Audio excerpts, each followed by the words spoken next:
दोस्तों, हमारी आज की कहानी एक ऐसे जीनियस और शातिर चोर के बारे में है जिसे आज तक कोई पकड़ नहीं पाया और हर चोरी उसके लिए बस एक खेल की तरह होती है। लेकिन कहते हैं ना, सबसे बड़ा धोखा हमें वही देता है जिस पर हमें सबसे ज्यादा भरोसा होता है। और ऐसा ही धोखा जब उस चोर की गर्लफ्रेंड उसे देती है तो वो चोर अंदर से टूट जाता है। अब ऐसे में वो अपनी गर्लफ्रेंड के बनाए हुए जाल में फंस पाएगा या नहीं, ये तो मूवी देखने के बाद ही पता चलेगा। तो बिना टाइम वेस्ट किए वीडियो को शुरू करते हैं। मूवी की शुरुआत में हमें मेसन और अमिलिया नाम के एक कपल को दिखाया जाता है जो अपने प्राइवेट जेट में बैठकर एक प्रीसियस पार्टी को अटेंड करने जा रहे थे। अब कुछ देर बाद वो दोनों उस वेन्यू पर पहुंच जाते हैं और पार्टी को एंजॉय करने लगते हैं। इसके बाद वो दोनों पिक्सर नाम के आदमी से मिलते हैं जो इस पार्टी का होस्ट होता है। अब क्योंकि इस पार्टी में सभी अमीर लोगों को इनवाइट किया गया था। हालांकि मेसन कोई बिजनेसमैन नहीं है बल्कि वो तो एक चोर है और इस पार्टी में आने के पीछे भी उसका एक बड़ा मकसद है जो हमें थोड़ी देर में पता चलेगा। अब चोर होने के बाद भी मेसन ने अपनी पब्लिक इमेज एक बिजनेसमैन की बना रखी थी, इसलिए वो हर अमीर आदमी की लिस्ट में आता है। अब पिक्सर उन दोनों से काफी बातचीत करता है। इसके बाद मेसन उसे इम्प्रेस करने के लिए बताता है कि उसके पास इंपोर्टेड कारों का कलेक्शन है क्योंकि उसे कारों का काफी शौक है। अब ये सुनकर पिक्सर भी मेसन से कहता है कि उसे भी कारों का बहुत शौक है और हाल ही में उसने एक नई कार खरीदी है। अब ये सुनकर मेसन उसे रिक्वेस्ट करता है कि क्या वो उसकी कार देख सकता है। अब पिक्सर उसकी इस रिक्वेस्ट को एक्सेप्ट कर लेता है। इसके बाद वो उन दोनों को अपने प्राइवेट गैराज में लेकर जाता है और उन्हें अपनी कार का कलेक्शन दिखाता है। इसके बाद वो अपनी नई कार दिखाता है जो उसने लगभग $200 मिलियन में खरीदी थी। अब कार देखकर मेसन और अमिलिया इसके अंदर बैठने की रिक्वेस्ट करते हैं। अब पिक्सर भी उन्हें मना नहीं कर पाता और उन्हें गाड़ी में बैठने की परमिशन दे देता है। अब वो दोनों गाड़ी में बैठ जाते हैं, पर बेचारे पिक्सर को इस बात का अंदाजा भी नहीं था कि आज उसके $200 मिलियन डूबने वाले हैं, क्योंकि वो दोनों तो यहाँ इसी गाड़ी को चुराने के मकसद से आए थे। अब गाड़ी में बैठने के बाद अमिलिया लिंक नाम की एक लड़की को सिग्नल देती है जो इनकी ही एक टीम मेंबर है। अब सिग्नल मिलते ही लिंक उस गैराज की लाइट ऑफ कर देती है। इसके बाद मेसन के आदमी पलक झपकते ही पिक्सर और उसके आदमियों पर हमला करके उन्हें जमीन पर गिरा देते हैं। फिर मौका पाते ही मेसन कार स्टार्ट करके वहां से फरार हो जाता है और इस तरह वो अपने इस पार्टी में आने के मकसद को पूरा कर लेता है। इसके बाद वो उस गाड़ी को एक बड़े से ट्रक में डालते हैं और यहाँ से भागने की प्लानिंग करते हैं। पर इससे पहले कि वो लोग यहाँ से भागने में कामयाब हो पाते, उससे पहले ही FBI की एक टीम वहां आ जाती है और उन्हें चेज करना शुरू कर देती है। अब FBI को देखकर मेसन सोच में पड़ जाता है कि जब उनके इस प्लान के बारे में किसी को नहीं पता था, फिर FBI को इस चोरी की खबर किसने दी। अब वो अपनी इस पहेली को सॉल्व कर पाता तभी अमिलिया मेसन के ऊपर अपनी बंदूक तान देती है और ये देखकर मेसन की सारी कंफ्यूजन फौरन दूर हो जाती है। वो समझ जाता है कि FBI को यहाँ बुलाने वाली और कोई नहीं बल्कि उसकी गर्लफ्रेंड अमिलिया ही है। अब मेसन उससे पूछता है कि तुमने मुझे धोखा क्यों दिया, तो अमिलिया खुलासा करती है कि असल में वो कोई चोर नहीं है बल्कि एक FBI एजेंट है और उसने मेसन से प्यार का नाटक सिर्फ इसलिए किया था ताकि वो लोग उसे रंगे हाथों पकड़ सके। अब ये जानकर मेसन का दिल टूट जाता है क्योंकि उसने सच में अमिलिया से प्यार किया था। अब अमिलिया के धोखे के बावजूद भी वो अपनी टीम को प्लान बी के लिए बोलता है और प्लान बी का सिग्नल मिलते ही वो लोग अपनी सारी गाड़ियों को नदी में उतार देते हैं। अब प्लान बी के चलते वो लोग उस गाड़ी को तो नहीं चुरा पाते लेकिन FBI के हाथों पकड़े जाने से बच जाते हैं। अब ये सीन यहीं पर कट हो जाता है और हमें 3 महीने बाद की कहानी दिखाई जाती है जहां मेसन अब चोरी चकारी छोड़कर एक आम आदमी की जिंदगी बिताने लगता है। अब एक दिन मेसन का छोटा भाई शॉन उसके पास आता है और उसे बताता है कि हम लोग एक बैंक में चोरी करने का प्लान बना रहे हैं और इस मिशन में हमें तुम्हारी जरूरत पड़ेगी, तो क्या तुम हमारे इस प्लान में शामिल होना चाहते हो। इस पर मेसन कहता है कि मैं अब रिटायर हो चुका हूँ और अब मुझे किसी नए लफड़े में नहीं पड़ना, इसलिए मैं तुम्हारे प्लान में शामिल नहीं हो सकता। अब शॉन अपने भाई को मनाने की काफी कोशिश करता है लेकिन मेसन अपने डिसीजन को नहीं बदलता। ये देखकर शॉन वहां से चला जाता है, पर जाने से पहले वो मेसन को एक फोन देता है ताकि अगर उसका मन बदल जाए तो वो इस प्लान में शामिल हो सकता है। अब देखते ही देखते 3 दिन गुजर जाते हैं लेकिन मेसन अभी भी अपने डिसीजन पर स्टक रहता है।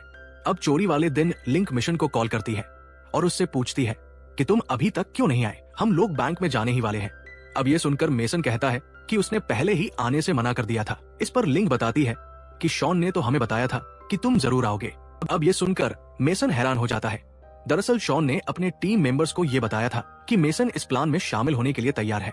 अब मेसन को अपने भाई पर गुस्सा तो बहुत आता है, पर वो अपने भाई के फैलाए हुए रायते को समेटने के लिए ना चाहते हुए भी उनके प्लान में शामिल हो जाता है। वहीं दूसरी तरफ हम शॉन को देखते हैं जो बैंक के बाहर मौजूद एक कॉफी शॉप में बैठा होता है क्योंकि जिस बैंक में वो लोग चोरी करने वाले हैं उस बैंक का मैनेजर रोज इस कॉफी शॉप में कॉफी पीने के लिए आता है।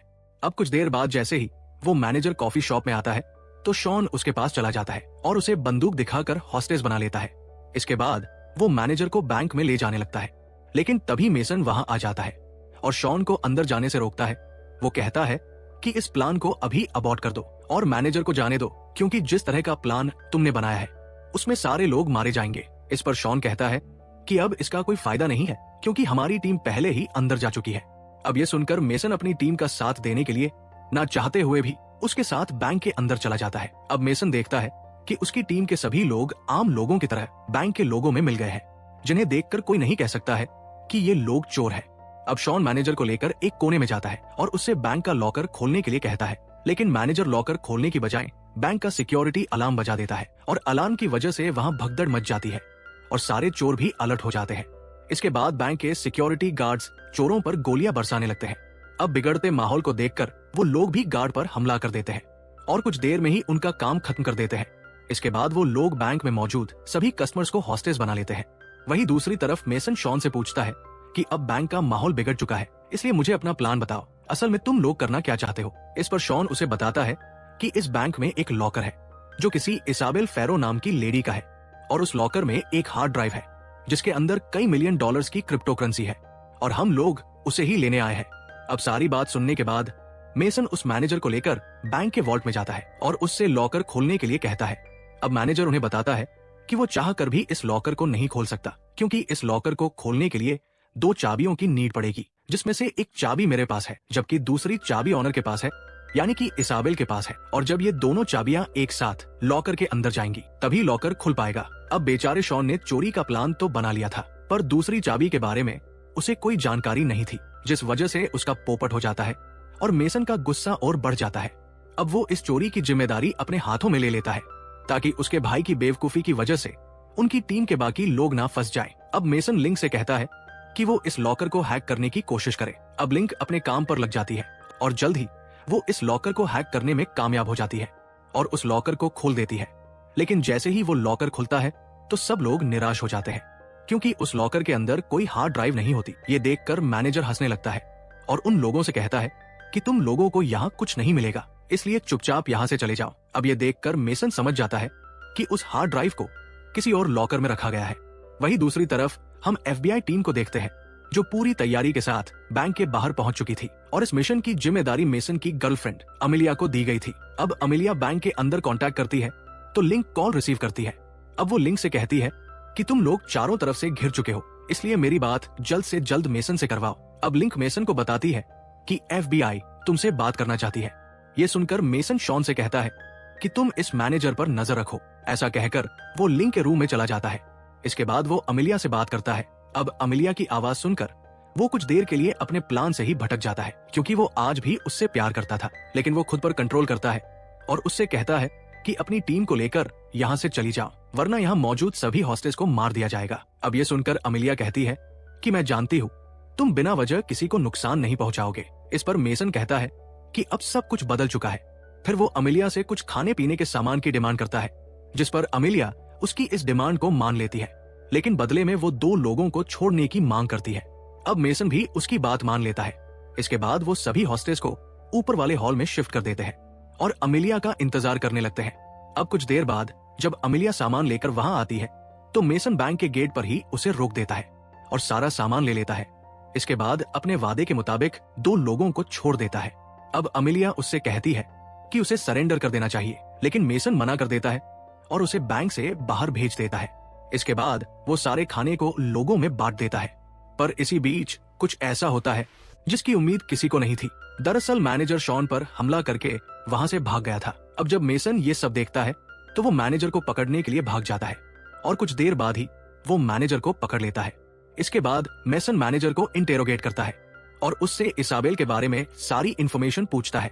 अब पहले तो मैनेजर नहीं बताता, पर जब मेसन उसे डराता है तो वो सच बताते हुए कहता है कि इसाबेल फेरो इस देश के सबसे बड़े गैंगस्टर एबेल की वाइफ है और एबेल से पंगा लेना यानी कि मौत को खुद दावत देने जैसा है, क्योंकि एबेल के पास इस देश के पॉलिटिशियन का सपोर्ट है और ऐसा हो सकता है कि उस हार्ड ड्राइव में उन्हीं पॉलिटिशियन के काले कारनामों के सबूत मौजूद हो, जिस वजह से एबेल ने उस ड्राइव को अपनी वाइफ के लॉकर में रखा है ताकि कोई यहाँ तक ना पहुंच पाए। अब मेसन जब मैनेजर की बात सुनता है तो वो इस ड्राइव को चुराने का फैसला कर लेता है, क्योंकि वो उस ड्राइव की मदद से न सिर्फ अच्छे खासे पैसे कमा पाएगा बल्कि सरकार को ब्लैकमेल करके अपनी और अपने दोस्तों की जान भी बचा पाएगा। अब वो पूछता है कि वो ड्राइव कहाँ पर है, तो मैनेजर उन्हें बताता है कि ड्राइव का लॉकर दीवार के पीछे है। ये सुनकर वो लोग दीवार तोड़ने की प्लानिंग करते हैं। वहीं दूसरी तरफ बैंक के बाहर एक गाड़ी आकर रुकती है और ये गाड़ी एबल ने भेजी थी, जिसमें एबल का लॉयर जॉन मौजूद होता है। अब जॉन अमेलिया को ऑर्डर देता है कि अगर अगले 1 घंटे में तुम्हारी टीम ने उन चोरों को नहीं पकड़ा तो यूएस आर्मी इस बैंक पर हमला कर देगी। अब अमेलिया को समझ नहीं आता कि ये आदमी कौन है जो एफबीआई को ऑर्डर दे रहा है। अब अपने इसी कंफ्यूजन को दूर करने के लिए वो हेडक्वार्टर में कांटेक्ट करती है। अब ऑफिसर उसे सारी बात बता देता है। इसके बाद वो कहता है कि ना चाहते हुए भी हमें उनके ऑर्डर फॉलो करने पड़ेंगे। वो आगे कहता है कि हमारे पास टाइम नहीं है, इसलिए तुम जल्द से जल्द उन चोरों को बैंक से बाहर निकालने की कोशिश करो, क्योंकि अगर एक बार यूएस आर्मी बैंक के अंदर चली गई तो उन चोरों के साथ साथ बहुत सारे हॉस्टेज भी मारे जाएंगे। अब ये सुनकर अमेलिया परेशान हो जाती है। वहीं दूसरी तरफ मेसन अपने साथियों के साथ दीवार तोड़ना शुरू कर देता है, पर जैसे ही वो लोग दीवार तोड़कर अंदर जाते हैं तो उनके सामने एक और दीवार आ जाती है। अब इससे पहले वो लोग उस हार्ड ड्राइव को ढूंढ पाते, इसी बीच यूएस आर्मी उन्हें चारों तरफ से घेर लेती है और बैंक के अंदर घुसने की तैयारी करने लगती है।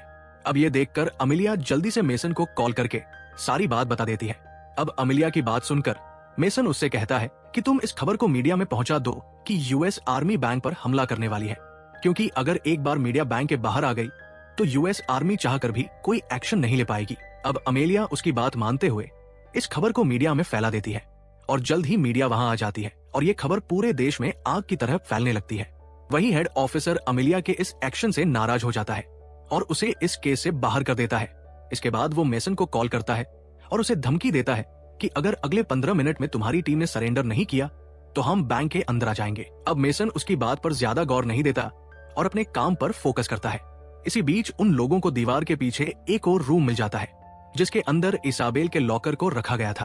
अब लॉकर के मिलते ही मेसन लिंक से कहता है कि हमारे पास बिल्कुल समय नहीं है, इसलिए तुम जल्दी से इस लॉकर को हैक करो। इस पर लिंक कहती है कि इस लॉकर को हैक कर पाना इतना आसान नहीं है, क्योंकि इसकी सिक्योरिटी काफी स्ट्रांग है और इसे खोलने में कम से कम 10 मिनट लगेंगे। अब मेसन कहता है कि तुम जल्दी करो, तब तक मैं इन लोगों को संभालता हूँ। अब मेसन एक प्लान बनाता है ताकि यूएस आर्मी जल्दी अंदर ना आ पाए। इसके लिए वो एक एक करके सभी हॉस्टेज को छोड़ने लगता है ताकि लिंक लॉकर खोल सके। अब कुछ देर बाद ही सभी लोगों को छोड़ दिया जाता है और लास्ट में बैंक के मैनेजर को भी छोड़ दिया जाता है। इसके बाद मेसन के टीम मेंबर्स भी खुद को सरेंडर करने लगते हैं। वहीं दूसरी तरफ मेसन और लिंक अभी भी बैंक के अंदर होते हैं। अब लिंक उस लॉकर को खोलने में कामयाब हो जाती है। वही यूएस आर्मी को ऑर्डर दिया जाता है कि वो लोग बैंक के अंदर जाएं और मेसन को देखते ही उसे गोली मार दे। अब आर्मी बैंक के अंदर आ जाती है और पागलों की तरह मेसन को ढूंढने लगती है। अब जैसे ही वो लोग मेसन को ढूंढते हुए उस रूम में आते हैं तो उन्हें मेसन और लिंक दिखाई देते हैं, जहां मेसन के हाथों में एक बॉम्ब होता है। अब वो लोग कुछ सोच पाते उससे पहले ही वहां एक जोरदार धमाका होता है जिसमें मेसन समेत यूएस आर्मी के सभी सोल्जर्स मारे जाते हैं। अब ये सीन देखकर आप लोगों को भी लग रहा होगा कि बेचारा मेसन अपने भाई की बेवकूफी की वजह से मारा गया, पर असल में ऐसा कुछ नहीं होता, क्योंकि अब कहानी में एक बहुत बड़ा ट्विस्ट आने वाला है, जहां हमें कुछ हफ्ते बाद की कहानी दिखाई जाती है, जहां अमेलिया अपनी जॉब से रिजाइन कर देती है और वेकेशन मनाने के लिए एक प्राइवेट आइलैंड पर जाती है और वहां हम मेसन को भी देखते हैं। अब मेसन को वहां देखकर आप लोग भी चौंक गए होंगे कि ये तो बॉम्ब ब्लास्ट में मर चुका है, फिर यहाँ क्या कर रहा है, वो भी अमेलिया के साथ। तो इस बात का खुलासा हमें एक फ्लैशबैक के जरिए बताया जाता है, जहां हमें पता चलता है कि मेसन और अमेलिया शुरू से ही एक टीम में थे और कार चोरी का प्लान भी इन्होंने जानबूझकर फेल करवाया था ताकि एफबीआई का भरोसा अमेलिया पर बना रहे। इसके बाद हमें ब्लास्ट से पहले क्या हुआ था वो सीन दिखाया जाता है, जहां जब यूएस आर्मी बैंक के अंदर आती है और उनके सामने मेसन खड़ा होता है। अब मेसन एबल के वकील जॉन से मिलने की डिमांड करता है और उनसे कहता है कि अगर उन लोगों ने उसकी डिमांड पूरी नहीं की तो वो सारे सबूतों को पब्लिक कर देगा। अब उन लोगों को मेसन की मांग पूरी करनी पड़ती है और कुछ देर बाद जब जॉन वहां आता है तो मेसन उसे धमकी देते हुए कहता है कि मैं जानता हूँ इस ड्राइव में क्या है, इसलिए इस ड्राइव के बदले तुम लोगों को मेरे अकाउंट में $500 मिलियन डालने होंगे। साथ ही मुझे और मेरी टीम को एक नई पहचान देनी होगी ताकि हम उस नई पहचान के साथ दूसरे देश में रह सके, और अगर तुम लोगों ने हमारी ये डिमांड पूरी नहीं की तो मैं इस ड्राइव की सारी इन्फॉर्मेशन पब्लिक कर दूंगा। इसके बाद तुम लोगों का क्या होगा वो तुम अच्छे से जानते हो। अब जॉन को ना चाहते हुए भी उसकी बात माननी पड़ती है। इसके बाद जब उसकी डिमांड पूरी हो जाती है तो वहां जानबूझकर एक फर्जी धमाका किया जाता है ताकि लोगों को लगे कि मेसन इस धमाके में मर चुका है। और इस तरह मेसन ना सिर्फ पैसे कमाता है बल्कि अपनी और अपने साथियों की जान भी बचा लेता है। अब मूवी के लास्ट सीन में हम मेसन और अमिलिया को देखते हैं जो अब बुरे काम छोड़कर एक नई पहचान के साथ नई जिंदगी जी रहे हैं। और इसी के साथ हमारी ये मूवी यहीं पर खत्म हो जाती है। उम्मीद है दोस्तों आपको ये मूवी पसंद आई होगी। मिलते हैं अगली वीडियो में। राधे राधे।